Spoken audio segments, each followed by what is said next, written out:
audience. This is Paul, and I am joined here. You're introducing me before I'm going to introduce you? No, just gesturing.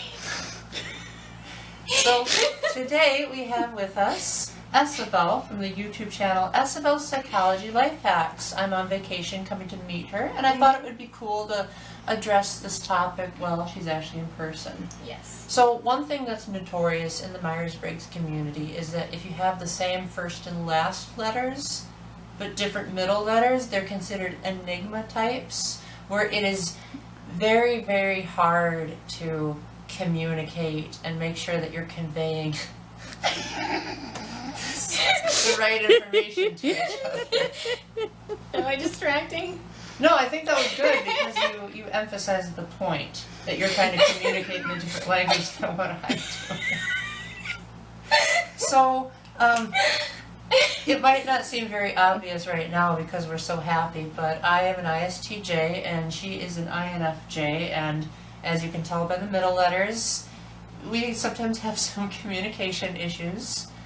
So I thought it would be cool if we would talk about how that usually works and then how we come to resolve them. So what do you... I'm sorry. I'm still gesturing. Continue. First question.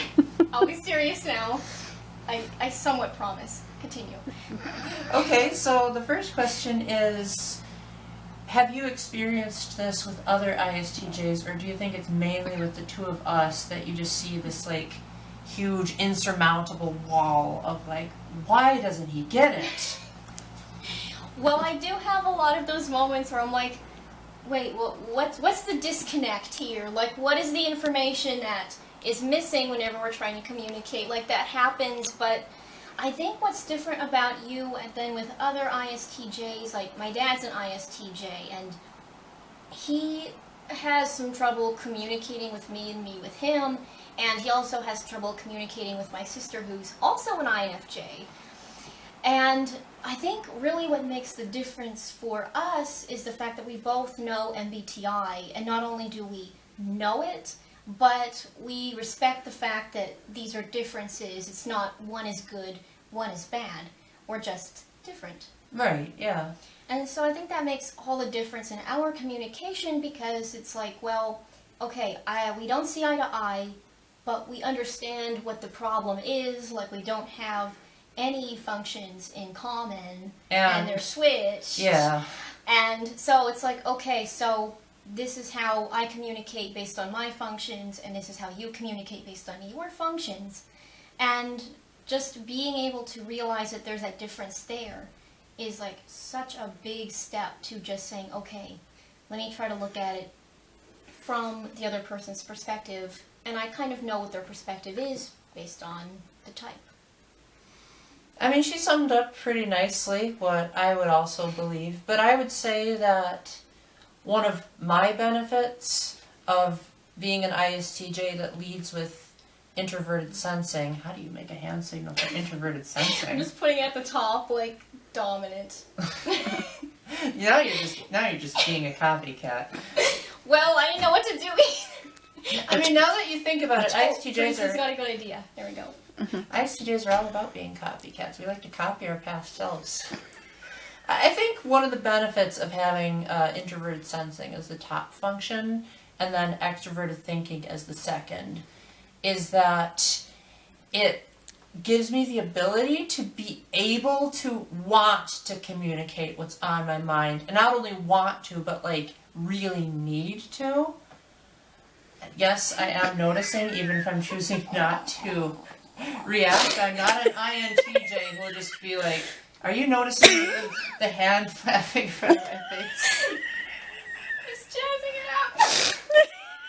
I'm emphasizing your point. Remember, you said it yourself. No, I know. I just didn't want the audience to think that I was ignoring you. Am I helping, guys? Really? Let us know in the comment section if you can understand her sign language.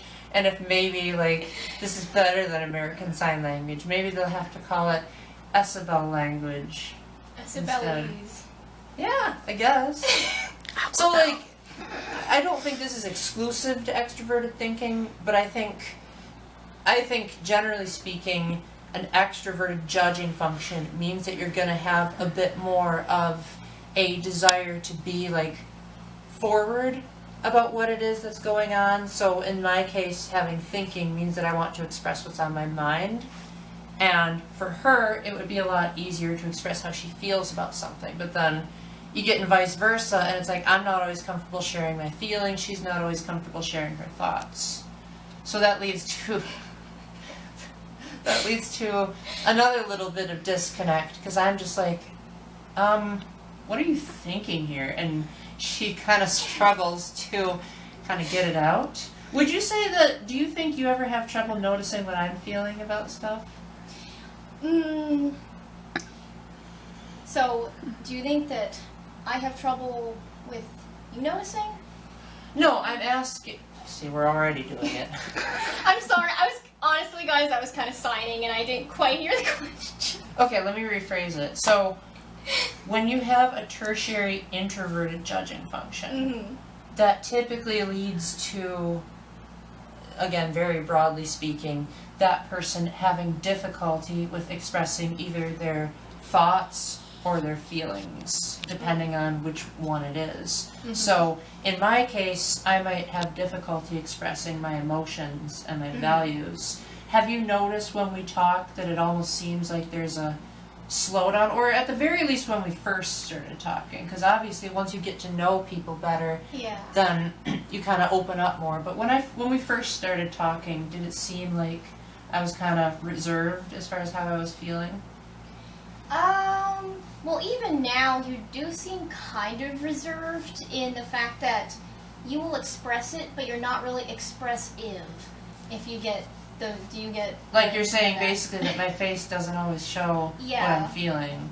Like, for people who are expressive, it shows in, like, your body language and your expression.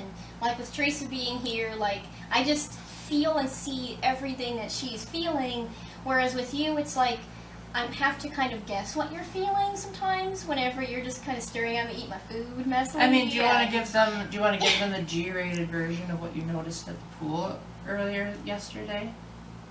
The G-rated? What did I notice at the pool that's not G-rated? She noticed that something was bothering me at the pool, and she said, "Is something okay?" But I was like, not really emoting that I was upset. She was kind of just picking up on it with all these mysterious, intuitive powers that I'm just like, say what?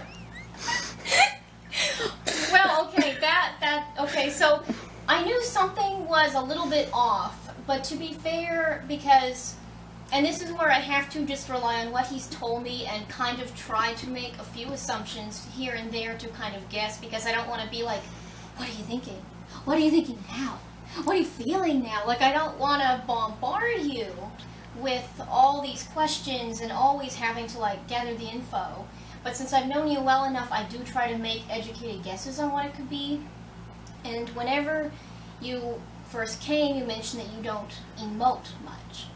And so whenever you looked kind of, not stressed, but just kind of like something was wrong, I just maybe thought that was it. Like, I wasn't actually guessing that anything was wrong initially. I could sense something seemed a little off, but I didn't know there was something wrong, because I thought, well, maybe it's because he's not emoting, because he said he does that.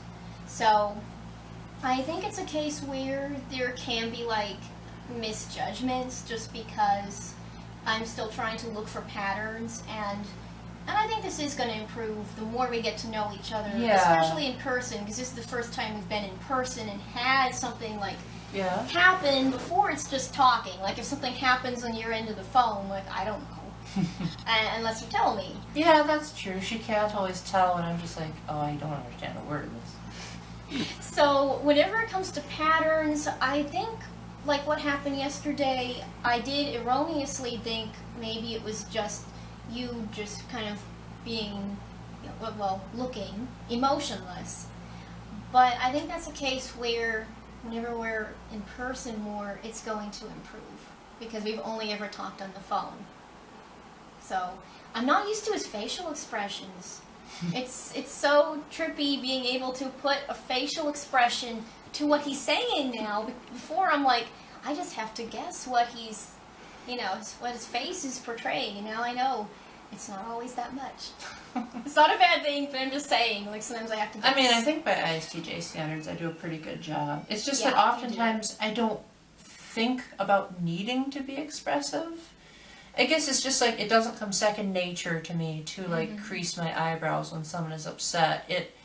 Most of the time when I think about emoting, or like when I try to, it looks like I'm smirking.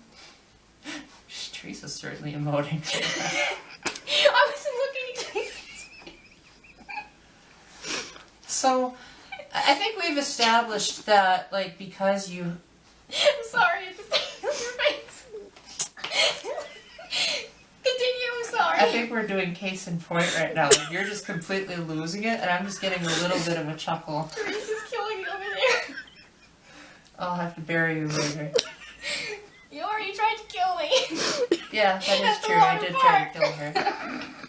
So, on the flip side of that, because you have tertiary introverted thinking, sometimes it's really hard for me to understand your more objective, well, introverted thinking is more subjective, but like, if you're doing something that's not based on an emotional level, that's more like accomplishing something, or just thinking about something in more of an unfiltered way. Yeah. Sometimes I have trouble knowing what she's thinking, because I'm just like, if something's on my mind, I gotta say it, even if she already knows what I'm getting at. I'll just be like, I'm just gonna tell you anyway. But she, not so much. Like, a lot of times I'm just like, why did you do that? And she's like, well, isn't it obvious? And I'll say, no, it's not obvious. Could you please explain this? So how do you think you came to that realization that you're a lot less expressive when it comes to your thoughts? And, like, what helped you sort of be more expressive once you realized that I needed more explanations about how your brain worked? See, I feel like, okay, so I think you're like a new level of needing to explain my thoughts and explain myself, because I've had a lot of people in the past say, like, oh yeah, you're really thorough and I really get what you're talking about, and you're the first person to be like, I really don't get that at all. And I'm like, what? Because I'm just not really used to it. A little bit of background, I used to be horrible at socializing. Like, I would not talk to anybody. I had such bad, crippling social anxiety. And it was around... It's Teresa again. It was, whenever I was in the 7th grade, I had one friend move away, and 2 changed schools, and then another one was going to be moving away right before high school, and that was like my main friend group I'd had for so long. And I was like, I refuse to go into high school friendless. And so I started pushing myself to just start talking, just say what's on my mind, even if it scares me, even if it's hard. So it was a learned process, is what you're saying? Yes, and by the time I hit 21, I think that was, 21 is about right. That was whenever I felt like everything is finally coming together in terms of my social skills.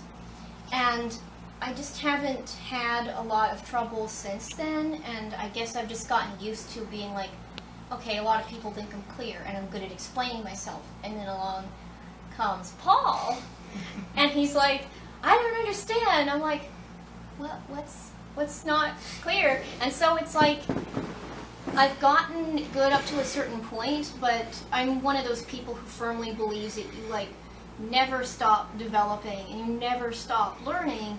And so I have a new challenge, a new level of growth that he's presented me with. Provided her an opportunity to perhaps have an inch more to her height, because she keeps saying growth. Should I, like, gesture that pun? Like, it kind of hurts me to do that. You just kind of wilt out of the growth. No, you could just, like, give an expression like you're dying. That wasn't an expression, that was a sound effect. But you know what I mean. Except I forgot to give you a bucket. I'm not throwing up, I just died. I'm just gonna keel over. We'll have to let the hotel staff know that she's spread out on the body, and this right here is just like her ghost. I don't think they get paid enough for this job. Yeah, okay, they should deserve a raise after we're around. So, Yeah, probably. what do you think is like a common thing that both of us do to make sure that both of us are explaining ourselves in our respective tertiary weaknesses? Do you think we have common ground, or do you think like we both have different methods for coming to a smooth communication? So, common ground in what field? Like, as far as interests, as far as topics, as far as, do you mean just personality? As far like as if one or the other of us needs more explanation, like if you're just like, I really want to know what he's feeling, and I'm like, I really want to know what you're thinking. Like, how do you think we have like a, because, you know, we're such good friends and we've developed a bond. Mm-hmm. Do you think that there are certain things that are unique to us that maybe like other ISTJs and INFJs struggle with? Well, I would say that, honestly, I feel like it's not even wanting to know exactly what you're feeling all the time. Like, okay, so yesterday I had kind of a series of unfortunate events that happened to me, and I ended up running very late, and I was like, oh my goodness, this is what they're gonna think of me the whole rest of the time. I am not responsible, and like I am not dependable, and I was like, oh goodness, this is, and then I was like, I outright asked him, like, are you mad? And he's like, no, and I was like, oh. Like, if it's something where I feel like there might be a negative emotion, then I'm like, okay, I really want to know what he's feeling. But I think probably the biggest disconcerting thing that has really happened is whenever, like, I'm trying to explain something and he's like, I don't get it. And I'm like, what don't you get? I don't get it. I'm like, oh no, where is that disconnect coming from? And then I have to try to, okay, let's go through all the basics of what it is that are pillars in my life and ways that I view the world, and how is that different from how you view the world to where that's causing this disconnect. When you say pillars, you're not being Oh literal. no, I use a metaphor.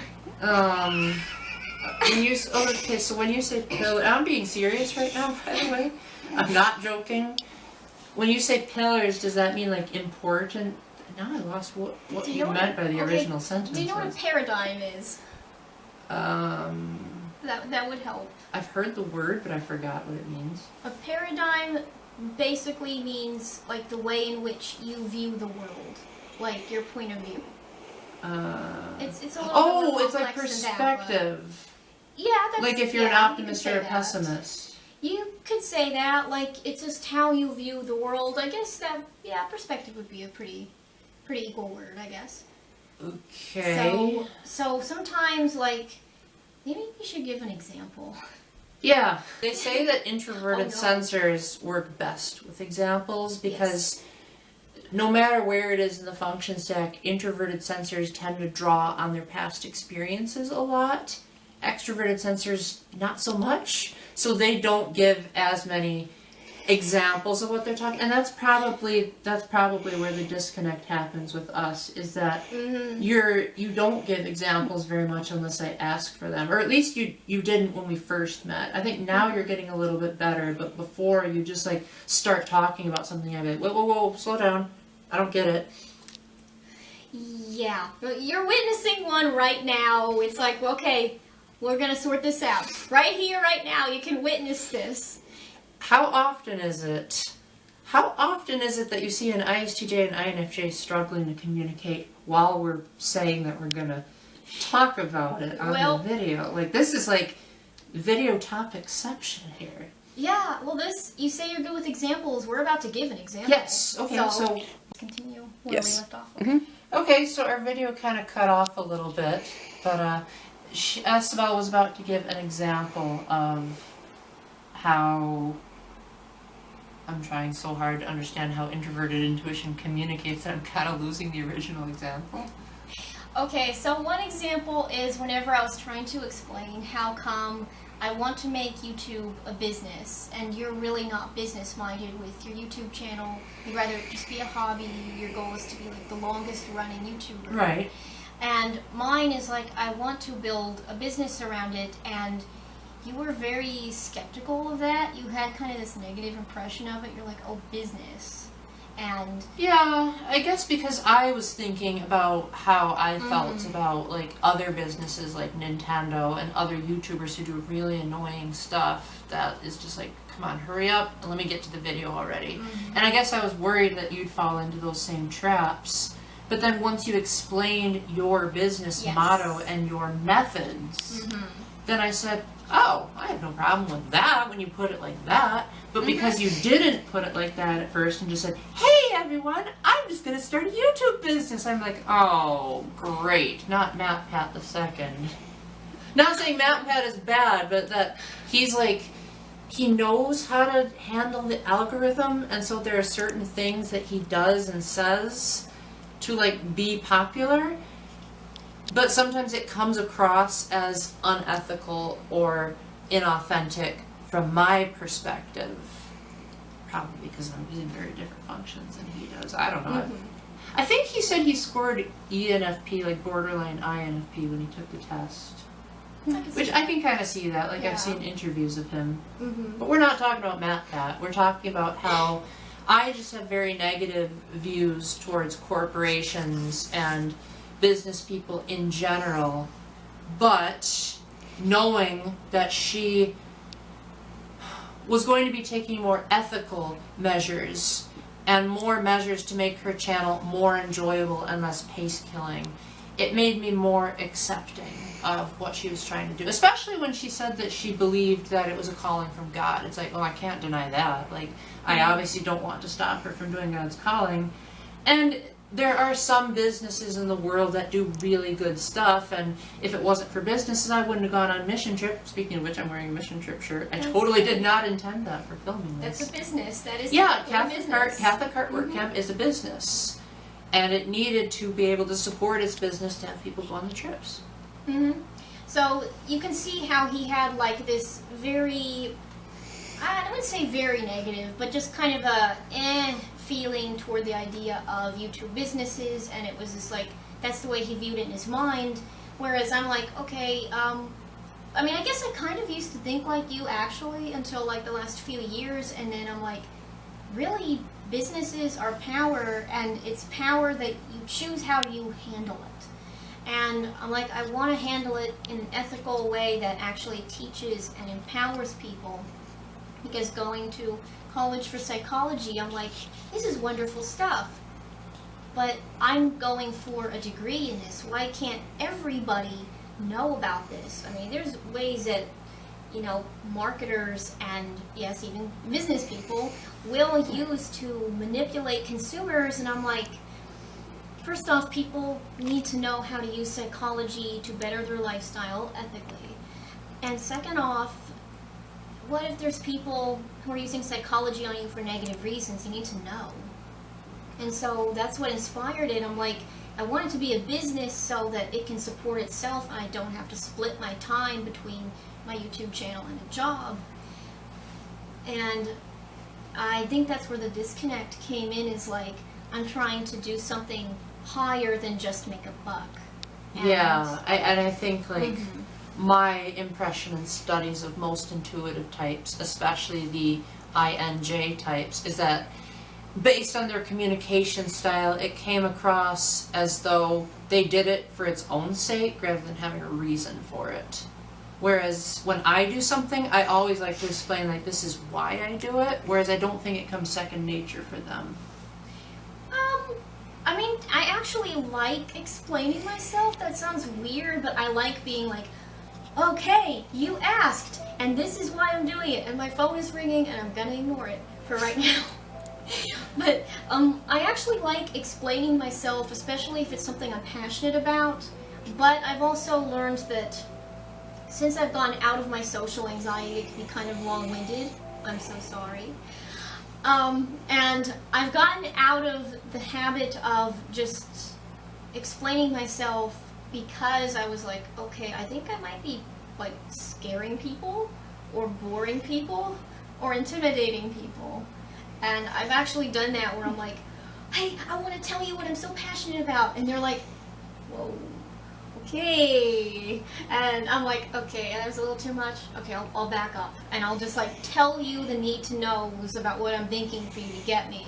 And so Paul is like the exact opposite of how I've been learning to temper my speaking style. I've tempered it more toward less is more, and he's like, no, more is more. Tell me more. Yeah, that is true. I typically like people to be very thorough in their explanations, and I like people to explain why they do what they do. Of course, you could call me potentially a hypocrite, because sometimes I'll say, what kind of flimsy reasoning is that?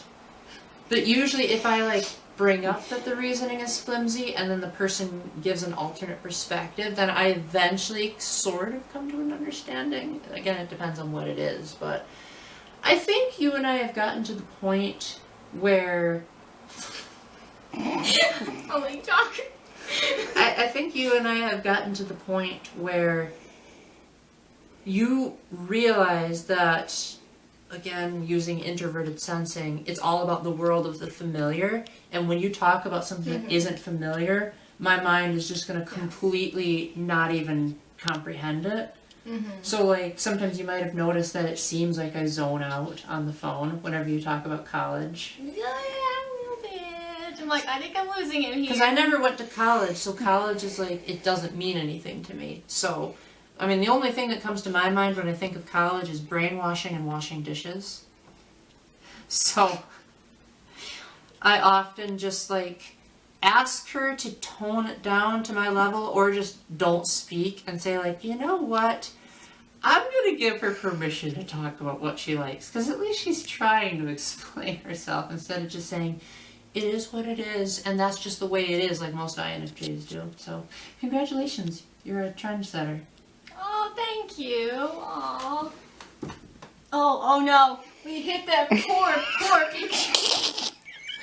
Playing VR was not good with that picture. You better apologize to the painting. I'm so sorry. Oh, by the way, Teresa, this is where you punched it. Yeah, we were playing VR a little bit before this interview, so... she just explained another thing there. Oh. So do you think the audience adequately understands, like, the initial struggles that we had and how we've resolved that? Or do you think there's, like, advice you'd like to give the audience if they have other opposite middle letter struggles? Well, I guess it would be different depending on the type, because, like, for instance, you take an ESFP and an ENTP. Yeah. I think their struggles would probably be different than ours. So maybe to stay more focused, what would you give advice if someone else watching this is an ISTJ or INFJ who's interacting with the other one and maybe struggling to figure out what's going on between the two? What advice would you give? Honestly, I feel like the advice that I would give to anyone else of ISTJ or INFJ is the same advice that I would give for any opposite personalities. Because what helped us is just knowing MBTI, and one, knowing it, two, understanding that neither one is right or wrong, it's just different. And that goes a long way towards respect, is just understanding where the differences lie and just going with it. And then I would... I just wanted to interrupt because I thought of a good example in case the audience isn't following along here. Okay, I have one third point, and you want to give the example? Okay, sure. Okay, and then the third point is using that respect and really communicating, and like just trying to be like, okay, so I understand the letters and the function stack, and I understand the common traits. And one thing I would also say is, you don't really have to know MBTI in particular. If you're not into MBTI, and I know many of you are well, okay, maybe on your channel a lot. I think most people watching this will be into it, or at least they want to get into it. Okay, well, for anyone who happens to run across this video who is not into MBTI, I would say just any kind of system. Big Five personality is supposedly like one of the best in psychology, like the most proven, and just understanding that you could Enneagram. Honestly, like, it's not a personality type, but I really value, personally, love languages, because that's how you communicate, how you care.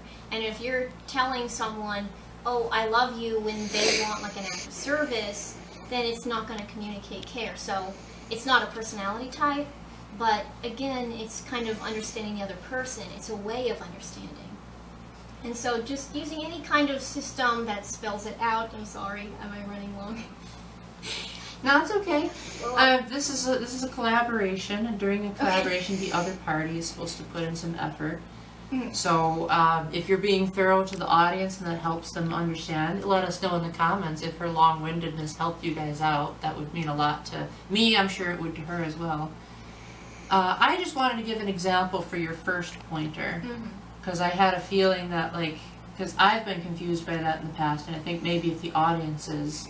You mentioned that in Myers-Briggs there's no such thing as a correct type, but rather it's just different. I would say the best example I can think of is like man and woman. Like, men and women are different, but that doesn't mean one is better than the other. It just means one has strengths, the other has. One looks different, but it doesn't mean either is superior.